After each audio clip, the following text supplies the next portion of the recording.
Story 1. My M30 younger brother's M28 girlfriend, F25, said something that made me and everyone else in the room super uncomfortable. It's been months and it's still a problem. How do I get everyone to move past this? So, a bit of background. My brother, let's call him John, and I have always been pretty different people. I'm the nerdy, introverted type who loves playing Dungeons and Dragons and working from home as a web developer. John, on the other hand, has always been the sporty one with a corporate office job, where it feels like half his workday is spent playing golf or attending fancy business lunches. We didn't always get along, but things have gotten better over time. A few years ago, John started dating Jane, and that's when things got interesting for me. It was a rough time in my life. I'd just gone through a painful breakup from a long-term relationship, was burned out on my career, and was honestly on the brink of having to move back in with my parents. The stress had piled up, and physically, I went from just a little chubby to downright overweight. On top of that, I had an anxiety attack that landed me in the hospital, which really made me hit rock bottom. To put it bluntly, I was a mess, and not exactly a joy to be around. But I turned it around. I got the mental health help I needed, started exercising more, and found cooking to be a great hobby that also helped me eat healthier. I'm not exactly in perfect shape, but I'm stronger, feel better, and have definitely improved. I quit my old job, found something I'm passionate about, and I'm even going back to school for a PhD in the fall. Oh, and I also started dating someone new, Flo, who's a much better match for me than my ex. That brings us to the night things went sideways. It was a family gathering at my parents' house, extended family, plus Jane and Flo. I was cooking dinner, a beef Wellington, and everyone was loving the food. I also cooked Thanksgiving dinner that year.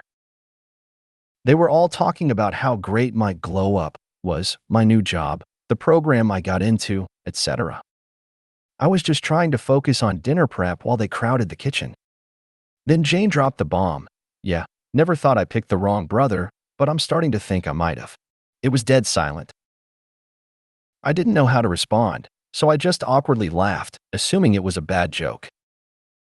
Jane immediately looked like she realized she'd messed up, and John's face went red with anger. The two of them quickly left the kitchen, and I could tell she was trying to apologize to him, but he was visibly hurt. My relatives didn't say anything at first, but Flo winced and later admitted it was awkward to just stand there, not sure what to do or say. That was over 2 months ago, and since then, John and Jane have been avoiding me. Not even a text. Whenever I meet up with my relatives, they badmouth Jane for it. While I do think she messed up with that comment, I'm pretty sure it was just a thoughtless, bad joke. Honestly, I think people are overreacting. I also think Jane's the first person John's dated who really fits him personality-wise and lifestyle-wise. Flo's the only one who's kept things level-headed, saying it was a weird comment, but ultimately just a dumb mistake, and also, she knows Jane's not my type, so there's no jealousy there. I'm just tired of this hanging over us like a dark cloud. I want to clear the air with Jane and John and stop this from being the topic of every family gathering. I'd like things to go back to normal. Update. So, I messaged John and we're meeting for a beer over the weekend. I'll update you all later. In the meantime, I'll clarify a few things that came up in the comments. Jane's actually a really nice person and cares about John a lot. She's been through some tough times with him, including when his job had them apart for 3 months, and they're pretty much inseparable. She can be a bit too blunt sometimes. We've all known that, but she would never leave him for me. As for why my relatives won't let it go, they're a bunch of old Italian Catholics who love to gossip, which is probably why they took offense in the first place. John and I don't really compete with each other, and my family doesn't play favorites, though I'll admit they probably understand his career path better than mine. Regarding the comment Jane made, yeah, it was likely triggered by my cooking. I'm a pretty good chef, especially when it comes to big celebratory meals like this one. John's decent in the kitchen, but for him, fancy cooking is just buying a more expensive cut of steak. Lastly, I don't think it had anything to do with me being the hot brother. John and I look very different. He's tall with a runner's build, and I'm shorter with a broader frame and more visible muscles from lifting weights. Honestly, I've never had trouble getting dates, except for that rough patch when my life was falling apart. So, I don't think that's really what it was about. And yes, I probably could have handled it better by just playing along with Jane's awkward joke. But when I'm in kitchen death drive mode, I'm laser focused on cooking, and I tend to be short with people. Normally, I would have tried to salvage the joke, but I was busy searing a really expensive piece of tenderloin, so my mind wasn't on anything else. Comment 1. Whenever I meet up with my relatives, they badmouth her over it. Hey, let's let this go now. It's ancient history. No need to dredge it up yet again. How do I clear the air with Jane and John? Hey, I miss you, John. Let's get together and do X, okay? Comment 2. I'm not bothered by this one bad joke. My girlfriend isn't bothered either, so why aren't you over it? Honestly, those relatives seem like the kind of people who just want to have something to complain about. And maybe just try a simple approach with your brother. Ask him to hang out one-on-one first, then with both of your girlfriends and go from there. Comment 3. Mate, your relatives don't have any other conversation starters? Why are they bent about this? Do they dislike Jane? Tell them it was a joke that bombed and means nothing. I think Jane is mortified and your brother is being a supportive BF. I would reach out to your brother and then to Jane, as you plan to. Wow, this got out of hand, didn't it? Many times my mouth has outrun my brain. I've great empathy for Jane. Comment 4. It was a joke, albeit a bad joke, but nonetheless it wasn't said with any malice towards anyone. Talk to your family and tell them to let it go, and maybe ask John out for a beer or two and talk it through. Tell him you want to reconnect, your brothers, and at the end of the day a silly joke shouldn't cause such a problem between the two of you, and then maybe the two couples could have a meal together to show the rest of the family it's all out to rest. Story 2. My BF cried when I told him I'm going out in the weekend. F26M37. We were talking about plans for the weekend when I mentioned that I'm going to a party with my friend. As an introvert, I don't usually go out without him, especially in the 6 months we've been together, so it's a bit of a rare thing for me. He has his kids over this weekend, so he can't come with me. We were cuddling in bed, but suddenly he just lay on his back, went quiet, and looked upset. I asked what was wrong, and he said he wasn't going to be able to sleep. There were tears in his eyes as he told me he's dealing with some really bad PTSD, especially since I'm going to the same bar where he caught his ex-wife cheating on him. I tried to reassure him and said, I'm not your ex. The rest of the night, though, he kept asking me questions like, what if a guy hits on you?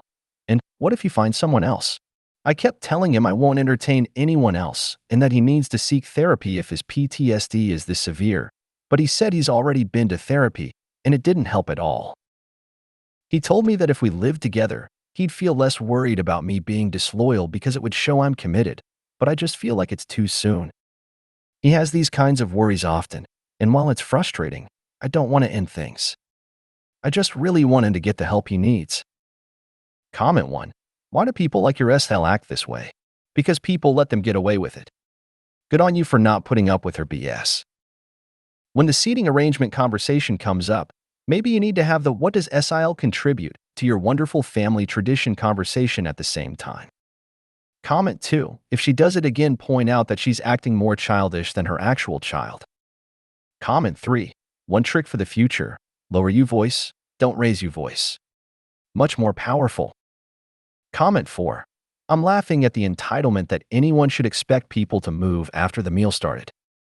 Sil's children are going to be just as rotten as she is if they get their way. Comment 5. Nothing worse than a parent thinking adults at the table should give in to their child's whims. Comment 6. You are not responsible for regulating his emotions.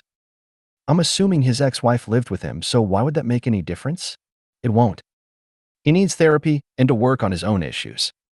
Comment 7. What can I do to help him? Nothing. He has to help himself, but it sounds like he'd rather manipulate you instead. Comment 8. He's being controlling and isolating you while using PTSD, if he even has it, as a distraction to keep you from fully noticing. It's up to him to regulate his own paranoia/anxiety, not you. It sounds like he needs more therapy and time out of relationships. Comment 9. Absolutely do not move in with this person. No. The ability to manipulate and control you is the entire reason he as a 37-year-old person had to pursue a 26-year-old. The sooner you get out of this toxic relationship, the better. Do not let a weirdo ruin your best years of life. Story 3. My FIL 69M gave my 4-month-old 0F a lime with tequila on it.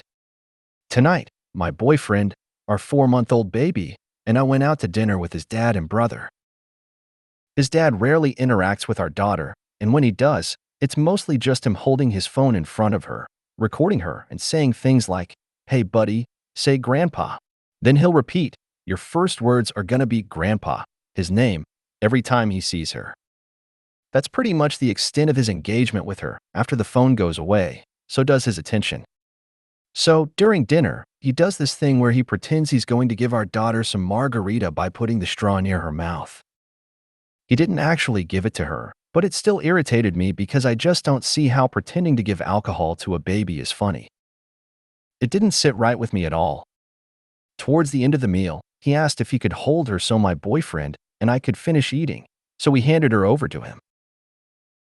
I was talking to my boyfriend's brother, then looked over and noticed that he was taking the lime out of his margarita. At first, I thought nothing of it, but then I saw him bringing the lime to our daughter's mouth, and I couldn't believe it. He was actually trying to put the tequila-soaked lime in her mouth. At this point, I nudged my boyfriend under the table. He said, "Dad, stop," but his dad ignored him and kept going. So my boyfriend said it again, louder, "Dad, stop," but sure enough, a couple of seconds later, he tried it again. That's when my boyfriend finally reached across the table, took the lime from his dad's hand, and said in a stern voice, "I said stop. Here's where I'm really struggling. Our daughter is only on milk, nothing else. My FL asks me every time he sees her if she can eat yet, and I keep telling him, at 6 months, she'll start solids. Even if our daughter was eating solids, why wouldn't he ask before introducing something new? And seriously, he didn't even try to rinse the tequila off the lime. A quick dunk in water might have helped, but that's just the bare minimum, right? For the rest of the evening, I've been feeling awful. I froze and didn't say anything in the moment. It was like I couldn't speak while my boyfriend handled it. I feel like I should have been the one to tell my FIL not to do that again, and now I've got major mom guilt. I'm terrible at setting boundaries, but I will never stay silent again when it comes to protecting my daughter. After dinner, my FIL called his ex-wife, my boyfriend's mom, and when she heard what happened, she laughed and said, "Oh, a little bit of tequila isn't going to kill her. Grandma put Manhattan on all your guys' gums when you were babies." Then she hung up, called my boyfriend's brother, and acted like we were being unreasonable for being upset. Has anyone else dealt with something like this with their parents or in-laws? What would you do in this situation? Should I drop it and see if he tries it again? Or should I say something the next time I see him? Comment 1. You don't need to say anything to the FIL next time. Just assume he's an asshole and will always try to do something you don't like. You and your partner will have to limit his contact with the baby, and you will have to watch him like a hawk if he is holding her. You have no need to explain yourself to the rest of his family. Your baby, your rules. End of story. Comment 2. Multiple people on both sides of our family constantly offer our child food/sweets with dairy in them. They plus know plus our child is lactose intolerant and still can't handle anything with dairy. I don't ever say anything or try to talk about it. I just have to be constantly vigilant. And the minute someone tries to give something unacceptable, I'll step right in and say, "Nope, sorry. That has dairy in it." Unless you are keeping him overnight to deal with his upset stomach, he can't have that. My uncle has expressed to my mom that I scare him because he kept doing it and I got super angry about it. I've always been more outspoken when it comes to specifically my child. Don't beat yourself up about it. This is your first big foray into dealing with someone trying to push your boundaries. You went into a freeze state, which happens and is not your fault. Just watch him next time vigilantly. He will likely do something again, just to see your reaction. It's not about whether or not the tequila or lime could hurt her. She is 4 months old. She shouldn't be having any food. Comment 3. My in-laws were exactly like this and ended up drunkenly neglectfully allowing a tragic accident to occur that killed my 11 years old son. Be fierce, be brave, follow your instincts, and always trust yourself to protect your child. The mother's intuition is most acute from zero-adulthood. Listen to it, honor it, and defend it with all you've got. These are behavioral red flags you describe, and you are right to protect your child from such toxic narcissistic abuse. I would not my child be alone with these people, ever. If you made it to the end of the video, thanks for watching. Don't forget to like, subscribe, and share, and we will see you in the next video.